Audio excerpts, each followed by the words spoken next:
Sexta serie de cuerdas. Pasado. Primera cuerda. Marrón como el polluelo del pájaro alcamari, con veta roja en el medio, en ese.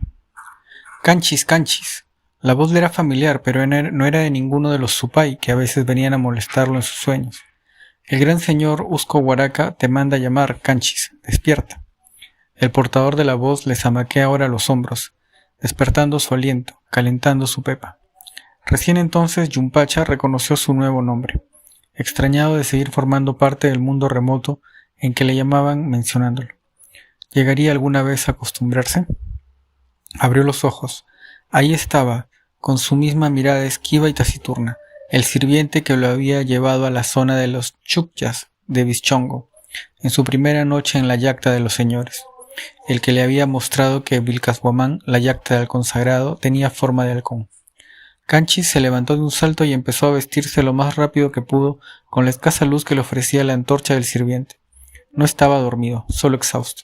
Acababa de llegar la víspera de la yacta de Huanucopampa, en donde, por encargo de Usco, se había pasado media luna haciendo el inventario de lo que contenían sus 724 depósitos. No había sido el inventario en sí lo que le había cansado, de un solo vistazo sabía en detalle todo lo que había en el interior de un depósito, y podía evocarlo a voluntad. No solo era capaz de contar enormes cantidades de un único vistazo, sino que lo visto y lo contado no lo abandonaba jamás, como si portara un buril invisible punzando su memoria permanentemente, impidiéndole olvidar toda cifra discernida, contada, calculada. El problema era que los depósitos estaban a grandes distancias unos de otros, y de las 14 jornadas que le había durado la faena, se había pasado 12 caminando. Desde que había terminado el censo anual hacía 6 atados de 10 jornadas, el gran hombre que cuenta pasaba la mayor parte del tiempo en Vilcashuamán. Las pocas veces que le había visto en su casa en la zona residencial de Vischongo, iba directamente a las habitaciones en que estaban almacenados los quipus. Dejaba unos que traía consigo, plegaba y desplegaba otros, elegía alguno y partía raudamente sin recibir siquiera las escudillas de comida que sus mujeres de servicio trataban de alcanzarle. Para el camino llévate aunque sea padrecito, diciendo. Estaba siempre ocupado, pero aún así se daba tiempo para encargar a Canchis conteos e inventarios de depósitos y hacerlos dictar al final de la jornada, cuando estaban solos. Él mismo los ponía entonces en quipu en su delante, cuando hubiera podido dárselos a cualquiera de los contadores provistos de quipus que andaban por Vilcashuamán, aunque comía con los otros yanacona que, como él, servían al hombre que cuenta, tenía prohibido hablar con ellos, con excepción del sirviente, de mirada oblicua, que era el que le comunicaba todas sus instrucciones. Era una prohibición inútil, aunque Canchis hubiera querido, no hubiera podido trocar palabras con ellos. Hablaban idiomas que él desconocía y apenas entendían suficiente lengua general para no incumplir las órdenes que les daban sus señores y evitar ser castigados. «Detrás mío», dijo el sirviente. El sirviente empezó a trotar y Canchis lo siguió. La madre luna, hoy vestida de toda su redondez, los bañaba con su mejor luz suelta en cielo sin nubes. El sirviente atravesó a trancos largos el pampón que separaba el almacén donde Canchis dormía, un depósito de ichu recién cortado, de la residencia de su señor. No tardaron en llegar a los umbrales de la entrada lateral del palacio, resguardada por 12 guerreros incaicos. Los guerreros estaban armados con macanas de 6 puntas, como flores de piedra gigante, dijo Canchis en su adentro, y escudos de cuero de llama que brillaban como oro pardo al ser iluminadas por la antorcha del sirviente. Sin mediar palabra, los guerreros los dejaron pasar y los dos cruzaron la entrada lateral. A medida que se desplazaban con rapidez por el laberinto de corredores de piedra, el sirviente delante y Canchis detrás, Canchis se iba dando cuenta de lo inusual de este llamado de su señor. Hasta ahora solo había entrado al palacio por la entrada principal, que daba directamente a la habitación en que se hallaban los quipus, jamás por la entrada lateral.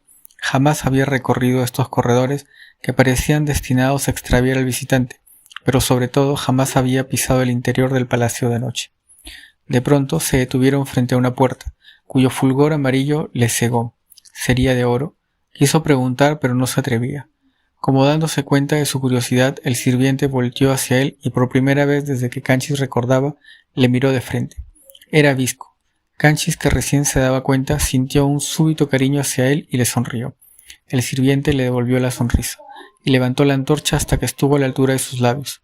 Las sombras bailaron entre los poros profundos y espaciados de su rostro brillante de grasa, su rostro sonriente. Entonces, sin dejar de sonreír, el sirviente dio un soplido corto y seco a la punta de su antorcha, y ésta se apagó. Canchis no podía ver nada. Gritó: ¿qué juego era este? ¿Qué castigo? ¿Por qué falta cometida sin querer? ¿Cuándo? ¿Cómo? En medio de esta oscuridad de madriguera, Canchis escuchó el ruido de la puerta de oro que se abría, para llevarlo al mundo subterráneo. Trató de huir por el corredor de piedra, pero se golpeó contra una de las paredes, cayendo al suelo.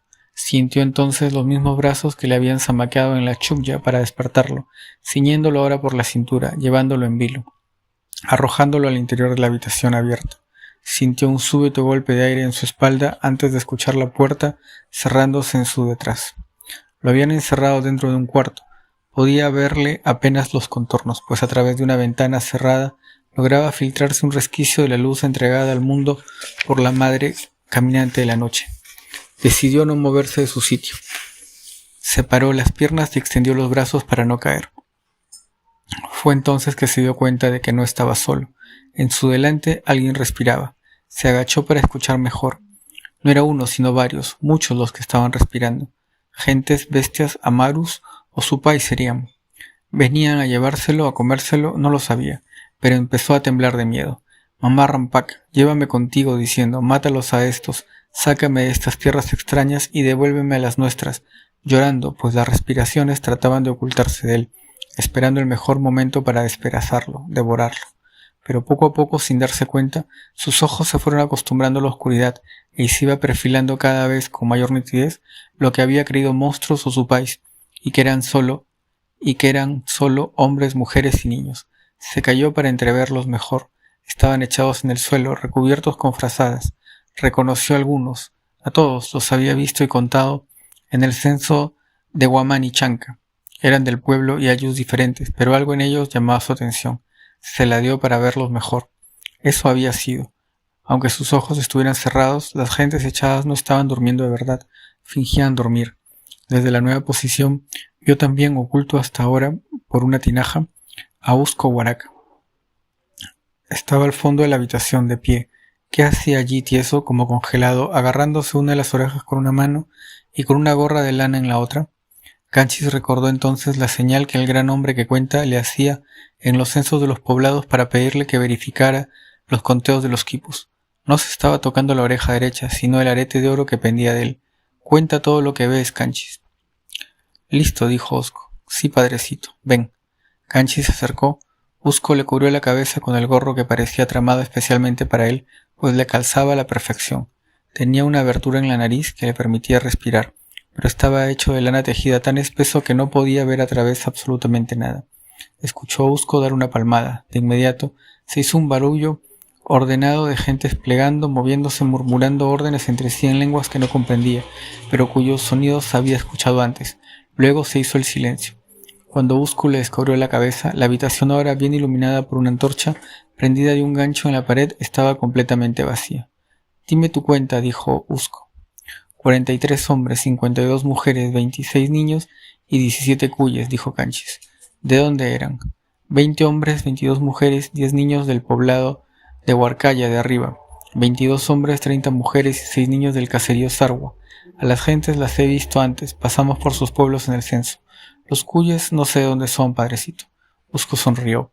No sabía que también pudieras contar rápido en la oscuridad. Yo tampoco, padrecito. Como si recordara una ley que le hubiera prohibido sonreír, Usco retomó de inmediato su aplomo de señor. Fue hacia donde estaba la ventana, miró a través como buscando a algo o alguien escondido detrás de la noche. Sal del palacio por la puerta de servicio, dijo sin mirarle. Si alguien te sigue, haz como que no te has dado cuenta y regresa a tu chukya a dormir. Si nadie te sigue, ve al mirador de la laguna de Pomacocha. Ahí te va a estar esperando Oscoyo. Sé su sombra. Ve a donde vaya y haz lo que te diga. Ahora vete. Canchis salió del palacio por la puerta de servicio. Cuando estuvo completamente seguro de que nadie lo seguía, ¿por qué alguien querría seguirlo? Se fue trotando a la laguna de Pomacocha por el camino empedrado y ancho que daba a la salida de la ciudad. Para no ser visto, anduvo pegado a la valla de piedra que se eleva a uno de los bordes del camino, y la sombra protegió su carrera de la luz de la madre luna, redonda de toda su leche. En el mirador de la laguna le esperaba un niño. Era de su misma altura y debía andar por su misma calle de la vida. Solo cuando estuvo suficientemente cerca pudo reconocer al hijo del gran hombre que cuenta, que iba vestido como llana, y no como el hijo del señor que era. Parecía tener disfraz en lugar de ropa. Se notaba que no estaba acostumbrada a las prendas de abasca que usaban las gentes del común, que seguro ya le estaban picando la piel, porque se pegaba un solapado rascón de vez en cuando. Era extraño, pero así, despojado de sus atuendos de hijo del principal, se hacía evidente el parecido entre él y Canchis, que le había pasado desapercibido durante todo el periplo del censo por tierras chancas, en que Oscoyo también había participado, observando proceder a su padre en las ceremonias de las plazas. Oscoyo, gato salvaje chiquito, parecía difícil encontrar mejor nombre para un hijo de Usco Huaraca. A pesar de ser niño, su mirada ya era filuda como la de los pumas que asolaban las tierras altas. Se desplazaba despacio, en silencio, con la misma arrogancia natural de ocelote sagrado que debía haber copiado de su padre. Pero, a diferencia de Usco, que en cada de sus gestos atraía la mirada ajena suscitando su respeto inmediato, Oscoyo parecía siempre repelerla, pero no como la raposa astuta y tramposa que se oculta de los ojos que pueden verla por miedo, sino como el puma feroz que ha divisado a su presa y calcula cada uno de sus movimientos para no ser advertido por ella y atraparla mejor. «Sígueme», dijo Oscoyo. El sendero de tierra que tomó el hijo de Usco era bastante estrecho, como un amaru blanco, delgado y larguísimo, que trepaba a las partes altas del cerro que había en su delante. Tuvieron que andar con cuidado. A ambos lados del sendero crecían matorrales venenosos que hincaban a traición y dejaban las heridas criando cosquillas que crecían y proliferaban como plantas durante atados de jornadas.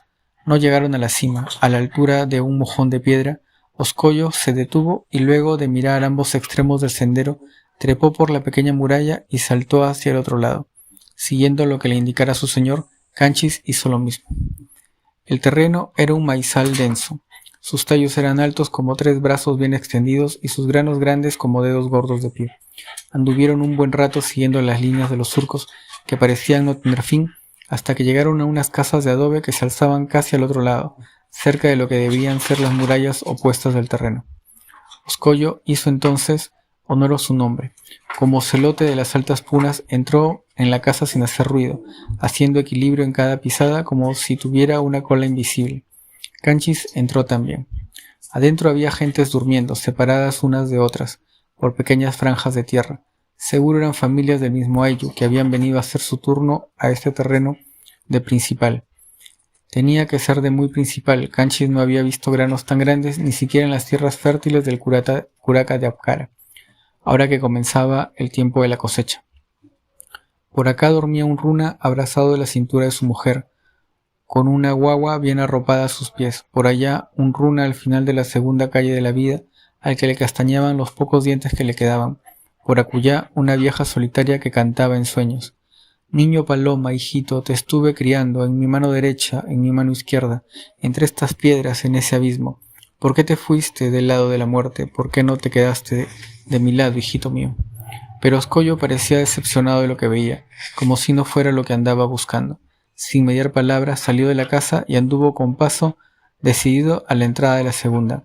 Pero lo que había en su interior, y luego en el interior de la tercera, más grupos de familias durmiendo, tampoco encendía la pepa de su adentro, pues el gato salvaje chiquito salió de ellas con la frente torcida, con el mismo puente entre las cejas ya asentado en el ceño de su padre. La cuarta casa se hallaba a un tiro de piedra de las otras, y para llegar a ella tuvieron que trepar por una loma empinada que daba a una planicie donde se podía ver todo el terreno. Era más pequeña y rústica que las otras, y se notaba que había sido construido de manera más improvisada, pero la diferencia más importante la encontrarían al cruzar sus umbrales. Solo dormían hombres, no familias. «Cuéntalos», dijo Oscoyo en un murmullo excitado. Era esto lo que había estado buscando. Canchis los contó, reconociéndolos de inmediato. Los había contado antes en los conteos del censo de Huamani Chanca. «¿Cuántos son?», le preguntó el hijo de Usco en voz baja, cuando hubieron salido. «50. ¿De dónde?» 30 de Acos Vinchos, 20 de Alpachaca. Osco sacó una tablita de madera y hizo unas marcas en ella. Toda la noche se la pasaron yendo de unas tierras a otras, entrando a las casas de los que servían, contando sus habitantes si solo había hombres en su interior y dejándolos de contar si solo había familias. Cuando hubieron terminado los conteos en 7 terrenos alrededor de la yacta del consagrado, en esa noche de máxima generosidad lunar, había visto desde los altos el enorme alcohol en 7 posiciones. Empezaron el camino de regreso, en que exhaustos los sorprendió el amanecer. Cuerda secundaria, marrón como el polluelo del pájaro alcamari, con veta roja en el medio, en ese. Cuando después de lavarse la cara en una poza a la orilla de la laguna de Bomacocha, regresó al depósito de Ichu tierno y mullido en donde había dormido casi toda la mañana, Usco le esperaba. Estaba de espaldas a la entrada y no se volvió ni siquiera para hacerse saludar. Dime cuántos hombres de la 7ª calle censamos en el poblado de Acos Vinchos. Canchis hizo memoria. Aunque había hecho el censo de Acos Vinchos hacía 3 lunas y 8 jornadas, las cantidades regresaron a él como si fueran parientes que se hubieran dejado de ver por algún tiempo, pero los que reconocía inmediatamente. Cuando pasaban por la casa a saludar, podía verlas, estaban aquí, ahora mismo posadas en su delante. 15. Usco, siempre de espaldas, no se movió. ¿Cuántas mujeres de la 5ª calle?, preguntó. 86, sin contar la niñita que van a sacrificar en la Capacocha, respondió Canchis. ¿Cuántas mujeres de la 4ª? 32. Usco emitió un pequeño soplido. Las cuentas de Canchis eran correctas. ¿Dudaba acaso el gran hombre que cuenta del poder de su contador de un vistazo? ¿Por qué si no le hacía esta prueba inútil? ¿Cuántos runacuna? 253. Usco carraspeó. Estaba molesto, preocupado. Canchis no lo sabía. Solo podía ver que su señor, siempre de espaldas, se levantaba la camiseta y sacaba un objeto de debajo del cinturón, sobre el que ponía ahora su atención. ¿Cuántos hombres de la 2ª calle censamos en el poblado de Alpachaca?, dijo la nuca de Usco. 215. ¿Cuántas mujeres de la 6ª? 44. La nuca suspiró. ¿Cuántos runacuna? 302. Usco volteó lentamente. En su ceño se perfilaba nítido un puente de piedra. ¿Estás seguro, Canchis? Sí, padrecito. Pues te has equivocado. Censamos 223 runacuna en Acos Vinchos y 282 en Alpachaca. No puede ser, padrecito, dijo Canchis. Comprueba por ti mismo, dijo el gran hombre que cuenta, y sacó bien ocultos debajo de la capa que cubría su cintura 2 quipus que arrojó frente a su contador de un vistazo. Canchis los levantó y los desplegó con cuidado. Sí, eran los mismos que había visto entregar a los Quipucamayoc en Acos Vinchos y Alpachaca en las ceremonias de la plaza de sus pueblos. Ahí estaban sus mismas cuerdas, sus mismos nudos y vueltas de sus nudos indicando las cantidades señaladas por el gran hombre que cuenta. Pero había algo extraño, algo inusual en ellos. Padrecito, dijo Canchis, alguien ha tocado tus quipus. Mira el nudo de la cuerda de la decena de runacuna. Le han deshecho 3 vueltas. Y mira el nudo de la cuerda de la decena de runacuna en el 2º quipu. Le han deshecho 2. Usco Huaraca se inclinó a la altura de su contador de un vistazo, acercó los ojos a las cuerdas que éste le mostraba. Por el puente de piedra que emergió de su frente hubiera podido caminar un ejército. Escupió al suelo y, sin decir una palabra, fue hacia la entrada de la chulla. Cuando estuvo seguro de que nadie le veía, partió. Al poco rato el sirviente Visco entró cargando un cántaro de chicha con la tapa sellada. Parecía haber olvidado el terror que le había infligido a Canchis la noche anterior. Dice el señor que cates esta chicha, dijo impasible, y que digas si su sabor es igual al sabor que ya conoces. Estaré afuera para que nadie te interrumpa. Llámame cuando hayas terminado. Cuando el Visco hubo salido, Canchis abrió el sello de la tapa del cántaro. En su interior había una enorme mata de cuerdas enrolladas que no le fue difícil desenredar, pues habían sido plegadas con cuidado.